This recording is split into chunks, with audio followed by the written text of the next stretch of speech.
طيب السكيلز عامة هي القدرة على عمل مهمة معينة أو تاسك معين بكفاءة وفعالية. وطالما دي حاجة أنا بعملها بكفاءة وفعالية يبقى أنا أقدر أتعلمها. عندنا قاعدة مهمة قوي قوي في البيزنس، والقاعدة دي يعني غيرت طريقة تفكيري بشكل تاني. الحمد لله كان ربنا ألهمني إن أنا اتعرفت على حد يعني غير طريقة تفكيري بالجملة دي، كتبتها كده قدامي. القاعدة دي بتقول إن all skills are learnable، بمعنى إن كل المهارات قابلة للتعلم. في مصطلح كتير دارج احنا بنستخدمه وبنسمعه للاسف، هو مش اصح حاجه، ان بنقول ان الطبع يغلب التطبع. بمعنى ان ممكن واحد مثلا بيسمع يعني مش بيعرف يتكلم، مش بيعرف يلبس، مش بيعرف يتفاوض، فهل كده الموضوع انتهى وخلاص ان انا مش بعرف اعمل الحاجات دي وهسكت على كده؟ لا. طيب دي صفه سيئه، لما مجرد ادراكي ان دي صفه سيئه بس انا حليت 50% من المشكله دي. مع التدريب والتطوير والبحث وببدا اشتغل على نفسي فيها واقيم نفسي بشكل مستمر فانا بحلها. يبقى خلينا نكون متفقين كده ان اول حاجه نطلع بيها من السيشن دي ان انا هكتب كده قدامي all skills are learnable، يعني كل المهارات قابله للتعلم. طيب ايه اصلا انواع المهارات؟ يعني في مهارات كتير قوي بنسمع سكيلز سكيلز سكيلز، طب ايه اصلا انواع المهارات اللي موجوده؟ عندنا 4 مهارات اي شخص في الدنيا ايا كان الكارير او التخصص بتاعه، سواء هو طالب ستودنت او بيشتغل او بقاله خبره كبيره، في 4 انواع من المهارات لازم يبقى هو عارفهم وعامل بلان لنفسه فيهم، وطول الوقت بيأفاليويت نفسه انا فين في الحته دي. ايه هم ال4 مهارات دول؟ اول حاجه الهارد سكيلز، اللي هي بيسموها التكنيكال سكيلز. عامل بالظبط زي حد بيشتغل مثلا في بيع العربيات، فلازم ابقى عارف ايه انواع العربيات اللي موجوده، المنافسين بتوعها، كيفيه عملها، تشغيلها، الموردين بتوعها، اي حاجه مرتبطه بالعربيه. لما ببقى فاهمها بشكل كويس وعارف الفيتشرز والبينيفيتس بتاعتها، انا هنا بتقل نفسي في الهارد سكيلز. تمام؟ طيب تاني نوع معايا هو اللانجوج سكيلز، اللغات اللي انا بستخدمها في الاندستري اللي انا بشتغل فيها. انا مثلا راجل هشتغل ديفلوبر مبرمج، فهشتغل في سوفت وير ايه؟ موجود في صناعه ايه؟ فمحتاج ان انا اتعلم اللغات ولو بالكم القليل عن الاندستري اللي انا بشتغل فيها كويس. تمام؟ ثالث نوع معانا هو التكنولوجيكال سكيلز او بيسموها الاي تي سكيلز، ان انا على الاقل خالص ابقى بعرف استخدم مثلا برامج الاوفيس، ابقى بعرف استخدم كانفا عشان البرزنتيشن. طبعا بعيدا عن البرزنتيشن ابو 2 جنيه اللي انا عاملها دي عشان بس الوقت يعني. وبعرف استخدم مثلا ميل اتيكيت، بعرف اكتب ميل كويس، ابقى فاهم برومبت انجينيرنج عشان اعرف اتكلم مع الاي اي تولز زي شات جي بي تي او جيميناي او غيره، يعني الحاجات دي بتسهل عليا. رابع نوع معانا بقى، ده اهم حاجه احنا هنتكلم عنها النهارده اصلا، هو البيزنس سكيلز. خلينا نسال سؤال، احنا بنسمع كتير قوي سوفت سكيلز سوفت سكيلز، بس يمكن بيزنس سكيلز دي يعني ممكن حد مش كتير سمع عنها. حد عارف بقى الفرق بين السوفت سكيلز والبيزنس سكيلز؟ طيب خلينا كده ايه نستعرض سريعا الفرق بين البيزنس سكيلز والسوفت سكيلز. الفرق بينهم مش في المسميات او المصطلحات او اسماء الكورسز، الفرق في المينتاليتي. السوفت سكيلز سميت اصلا سوفت سكيلز لانها يعني ليها علاقه بالتعامل مع البشر شويه. يعني السوفت سكيلز لما تبقى مرتبطه بسلوكك والبيهيفير بتاعك، ان انا بعرف اتعامل ازاي مع الناس، بعرف اتكلم ولا لا، بعرف اتفاوض ولا لا، بس في حياتي الشخصيه. طيب البيزنس سكيلز نفس الكلام ده بالظبط، بس بتخليك تفكر بمنتاليتي البيزنس، ان انا من التعامل ده او من التفاوض ده ازاي احقق ارقام، ازاي اعمل فلوس، ازاي يكون في مصلحتي العلاقه دي، ولازم تبقى وين وين سيتويشن. تمام؟ تاني حاجه معانا ان بتساعدك ازاي تطلع من التعامل ده كسبان زي ما قلنا. السوفت سكيلز مش بنقدر نقيسها بالشكل المطلوب، يعني اعرف نفسي انا بعرف اتكلم او لا من اراء الناس، ولكن البيزنس سكيلز انا ممكن احط لها معايير واكتبها، دي تبقى معايير انا اللي حاططها لنفسي، واقدر افاليويت نفسي انا في النيجوشيشن مثلا في التفاوض، هل انا كسبت التفاوض الفلاني ده ولا لا؟ طب ايه الاسباب؟ واقعد اكتب الاسباب دي واتعلم منها في النيجوشيشن اللي بعدها واللي بعدها، لحد ما ابقى خلاص وصلت لمرحله ان انا عارف نفسي ان انا ان شاء الله كتير من التفاوضات اللي بعدها انا هكسبها. تمام؟ كمان البيزنس سكيلز بتخليك تفكر شويه بعقليه الثراء اللي هي الويلث مايند سيت، يعني دايما بيبقى تفكيرك في الارقام. اطلع من الحوار ده انا كسبان ولا خسران؟ كسبان قد ايه؟ الريليشن اللي انا عايز ابنيها مع الشخص الفلاني ده استفيد منها قد ايه في البيزنس اللي انا بشتغل فيه بعد كده؟ في التراديشنال سيلز عشان تبيع ممكن تبيع لاصحابك، تبيع لاهلك، تبيع لمديرينك اصلا، تبيع للناس اللي انت تعرفها، النيتوركينج اللي حواليك. غير اللي فيه دلوقتي تولز جديده طلعت تخليني اوصل للديسيشن ميكرز اللي هي في الشركات الكبيره البيج كامبانيز، ناس ما اعرفهمش. دي مهاره ان انا اعرف اعمل نتورك مع الناس اللي انا اصلا ما اعرفهاش، الناس دي انا ادخل لها كولد. طب اعملها ازاي؟ دي ان شاء الله في السربرايز المفاجاه اللي احنا هنتكلم عنها في الاخر. ايه التولز اللي تخليني اقدر اوصل للديسيشن ميكرز في الشركات الكبيره؟ زي قول بقى زي ما تقول، طالما الشركه دي عندها لينكد ان، عندها ويب سايت، اقدر اوصل للديسيشن ميكر في الشركه دي من خلال رقمه، الايميل بتاعه، التكنولوجيز اللي بيستخدمها جوه السيستم. الحاجات دي ليها علاقه شويه بالبي تو بي سيلز او الليد جنريشن، داتا سكرابنج، هنتكلم عنها ان شاء الله. طيب البيزنس سكيلز بقى بيقول ايه؟ خلاص احنا يعني بننهي ان شاء الله. البيزنس سكيلز بتقول ايه؟ بتقول ان اي شخص في الدنيا ايا كان الكارير او التخصص بتاعه، حتى لو هو ستودنت، لازم يبقى عنده الحد الادنى من المعرفه عن الماركتنج. مينيمم نوليدج اوف ماركتنج. ده بيساعدني ان انا اعمل ايه؟ حد عارف؟ يعني انا مش هشتغل في الماركتنج، مش هتخصص في الماركتنج، لما يبقى عندي باك جراوند ولو بسيطه في الماركتنج بتساعدني ازاي؟ حلو قوي زي الفل كده، احنا متفقين وبنتكلم كلنا في نفس اللاين بتاعنا. طالما انا هشتغل في البيزنس وهتعامل في بيزنس وفلوس، لازم يبقى عندي المينيمم نوليدج عن الماركتنج. ليه بقى؟ مش بس عشان اسوق لنفسي، عشان ممكن انا اصلا ابقى شاطر تكنيكاليتي قوي.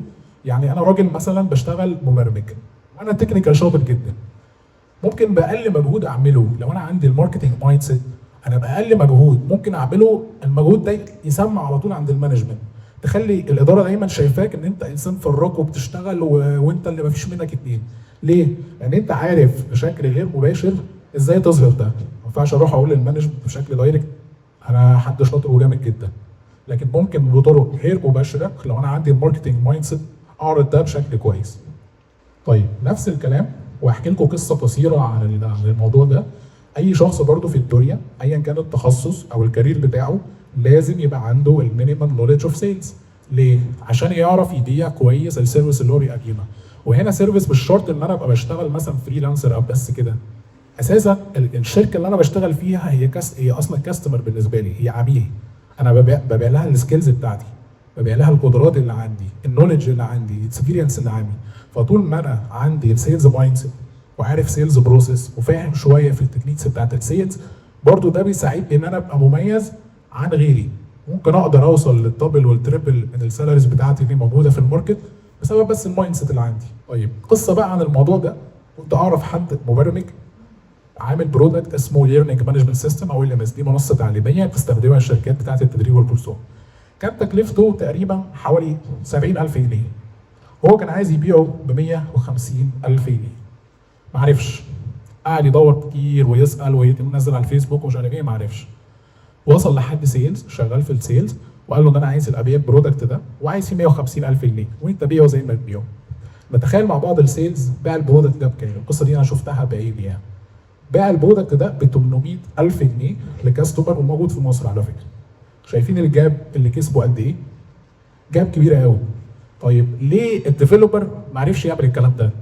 هنيجي نشوف ان الديفلوبر اول حاجه ما عرفش اصلا هو مين العميل بتاعه، وما قدرش يوصل للعميل ده. يعني هو لو عارف مثلا العميل بتاعي دول السناتر او المدارس او الجامعات او الاكاديميات التعليميه، كان دور وعمل سيرش، بس هو اصلا مش فاهم مين الاودينس بتوعه. هل كده ان الديفلوبر يتعمق في دراسه السيلز ويقعد يقرا كتب او مش عارف ايه؟ مجرد ده بيزكس، يعني مجرد بس ان هو قرا في الموضوع وسمع الناس بتتكلم عن الموضوع كان ممكن يبيع ويكسب اكتر من كده. طب على النقيض بقى السيلز عمل ايه؟ عمل ليد جنريشن، قدر يوصل للداتا اللي محتاجه البرودكت ده وباع لها ببادجت كبيره جدا، وكسب قد الديفلوبر اللي هو اشتغل شهور على البرودكت كده، كسب قده كام مره؟ كتير. ليه؟ لان في الاول وفي الاخر هو عنده السيلز مايند سيت بتاعته. يبقى خلينا نكون متفقين كده ان اي حد في الدنيا اتفقنا ان هو لازم يبقى عنده ماركتنج مايند سيت، يبقى عنده سيلز مايند سيت، والسكيلز اللي احنا هنتكلم عنها بعد كده. طيب احنا واحنا بنتكلم مع بعض دلوقتي في 4 مهارات بنمارسهم مع بعض. تمام؟ هو طبعا عضلهم كنت هسال بس مش مشكله، ماشي. ايه هم؟ الكوميونيكيشن. احنا دلوقتي بنتكلم مع بعض، انا بتكلم حضراتكم بتسمعوا، اذا في حوار. لو انا ما عنديش كوميونيكيشن سكيلز وانت مش عندك كوميونيكيشن سكيلز كويسه، هيحصل جاب في النص، في حد فينا هيحصل عنده جاب. لا انت هتفهمني كويس، او انا ممكن اوصل المعلومه انت ما تفهمنيش كويس، وممكن انت تسالني وانا ما اسمعكش او انا ما بفهمكش. ليه؟ لان انا ما عنديش الكوميونيكيشن سكيلز الكفايه. نفس الكلام ده في الورك بليس، في العمل، سوق العمل. طول ما انا بشتغل انا بكوميونيكيت. طب ايه الفكره؟ ان انا اتعب شويه واقرا شويه عن الكوميونيكيشن وافهم التكنيكس اللي بتحصل فيها. ممكن ابقى عايز اوصل لك معلومه ممكن اقولها في 3 كلمات، وممكن واحد تاني يفضل يتكلم نص ساعه. الفرق في ايه؟ ان هو بس عنده التكنيكس بيستخدمها، عارف يستخدم الالفاظ الصح، فاهم لغه جسد شويه، عارف امتى يعلي صوته، امتى يوطي صوته، امتى يسال، امتى يرد، امتى ينضمش اصلا الاجابه، وهكذا. فالموضوع كله محتاج بس شويه مجهود، وان شاء الله هنعمل ده مع بعض في الاخر في المفاجاه اللي احنا بنتكلم عليها. تاني حاجه البرسويشن، الاقناع. انا دلوقتي وانا واقف معاكم انا بحاول اقنعك واوصل لك وجهه نظري ان البيزنس سكيلز هي يا اما تدفنك تحت الارض يا اما باقل مجهود تطلعك فوق السما. تمام؟ طيب انا بعمل ايه دلوقتي؟ بجيب لك بالادله والبراهين والارقام. قلت لك مثال الديفلوبر، قلت لك شوف كسب قد ايه، بحاول اقنعك بالارقام.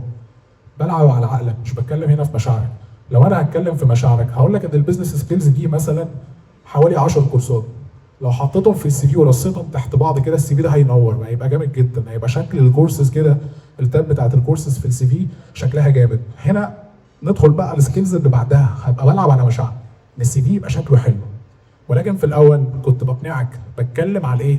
على الارقام، بجيب لك ادله وبراهين. انت من دلوقتي يلا بينا لازم تبدا في البيزنس سكيلز. هي دي انفلونس سكيلز، مهارات التاثير. بحاول اقنعك بشكل عاطفي، بلعب على مشاعرك، بقول لك امثله وحاجات تكون بخاطب قلبك من الاخر مش بخاطب عقلك. بتكلم بشكل عاطفي، مش بتكلم بادله وبراهين وقوانين وبحاول ان انا اقول امثله من الواقع. كل الكلام ده لو انت بقى بتقدر تستخدم التو سكيلز دول مع بعض، انت حرفيا بتعرف توصل اللي قدامك وجهه نظرك كويس، بتخلي اللي قدامك ياخد قرار معين انت اصلا ده في مصلحتك. طبعا يعني مش عايزين نتكلم بالموضوع يتفهم ان في نرجسيه في الموضوع.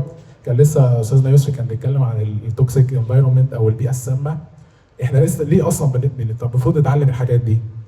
وارد كتير قوي هتشتغل في شركات البيئه اللي هي فيها توكسيك، وده الاغلبيه. لو انت عندك الحاجات دي صدقني بتبقى مرتاح. انا اشتغلت في شركه كنت حرفيا يعني مش قادر اقول ايه اللي كان بيحصل، بس كنت دايما بحس انا عن زمايلي التانيين ان لا انا عارف اهندل الموضوع، عارف اتعامل في حاجات برد عليها وفي حاجات بطنشها، وعارف خلاص انا عملت اناليسيز لشخصيتهم وفهمتها وبناء عليه بتصرف. ليه؟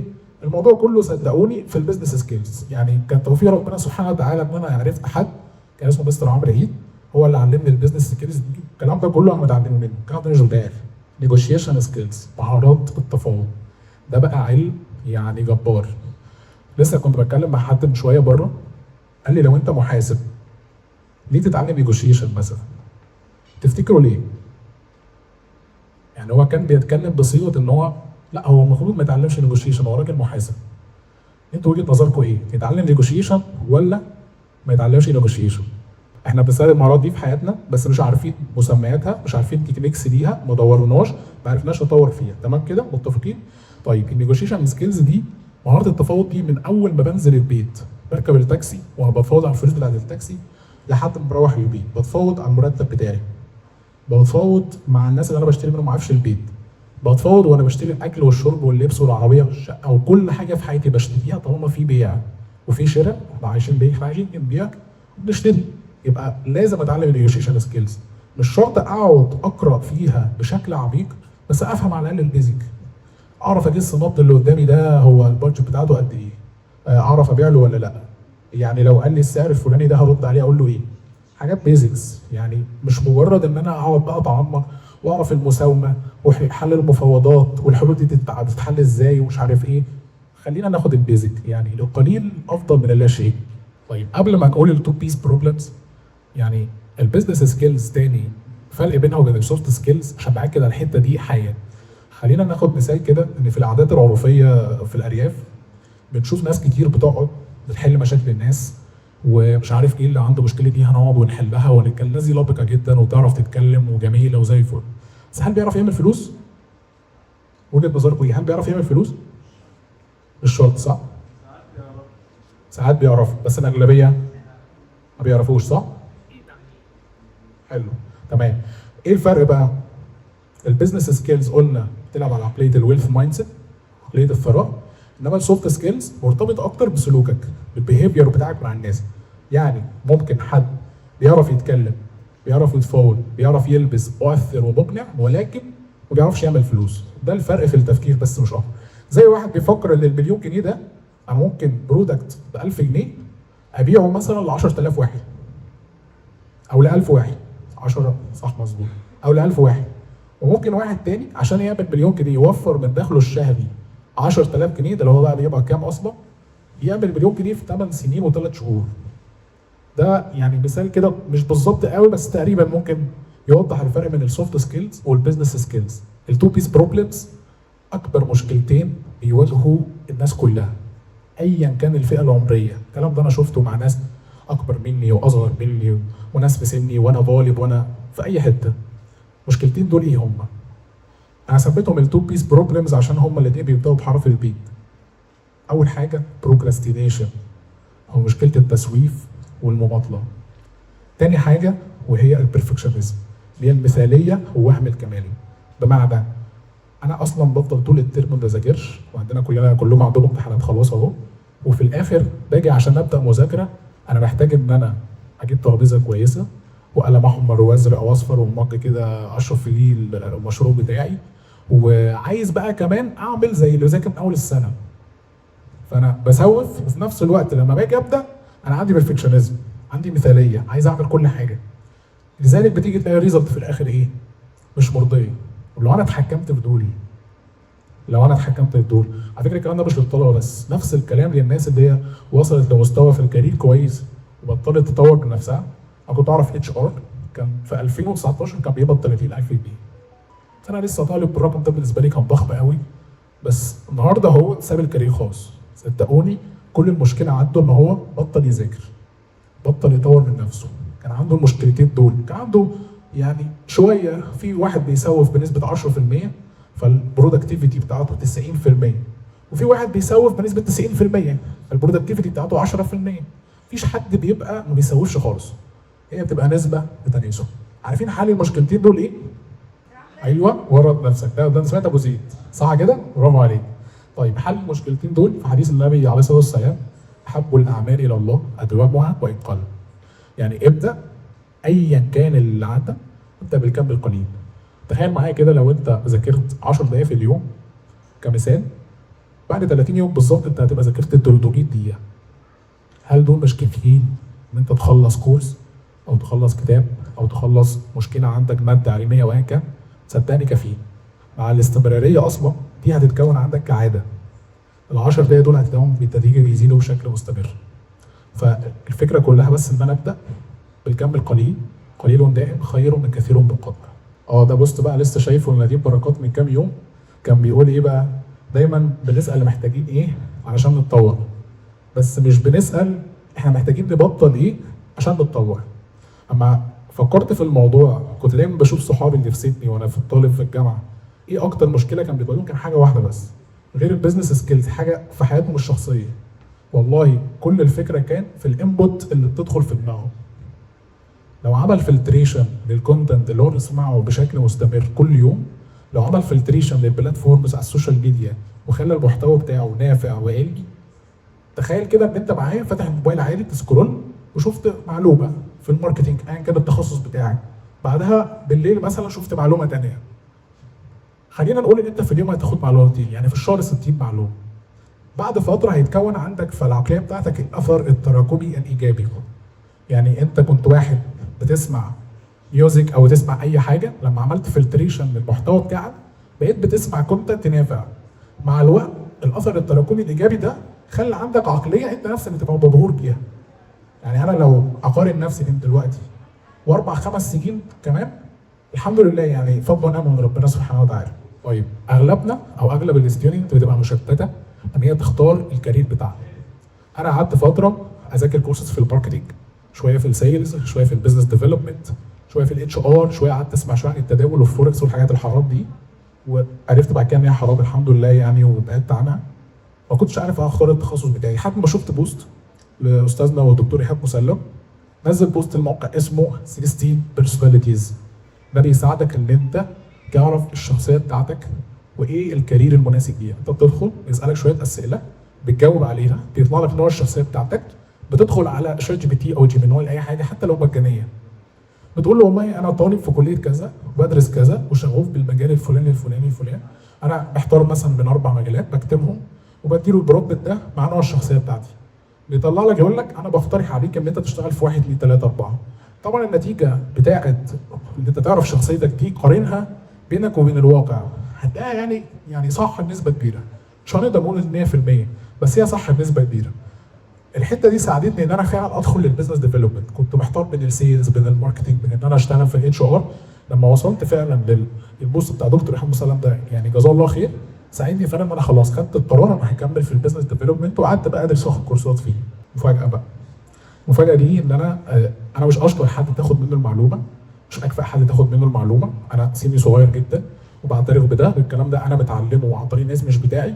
بس احنا ممكن نعمل حاجه حلوه قوي بالتعاون مع صمود وانسبيروفا، ان احنا نعمل كوميونتي هنسميه ادفانسد بزنس سكيلز كورسز. هيكون عباره عن ايه؟ كل الحاجات اللي احنا اتكلمنا فيها دي، كل حد عنده معلومه ايجابيه، كل بوست او مقال او ريل مفيد هنسمعه مع بعض وهنذاكر. يبقى في فولو اب، هندخل ميتنجز، هنتكلم. هيساعدنا ان احنا في الاول وفي الاخر نوصل للبزنس مايند سيت، الماركتنج مايند سيت، السيلز مايند سيت، ويبقى عندنا البزنس سكيلز اللي احنا عايزينها. انا يعني خلصت. طبعا بشكر صمود على التجمع ده، وبشكر انسبيروفا على التنظيم الرائع، وشكرا ليكم.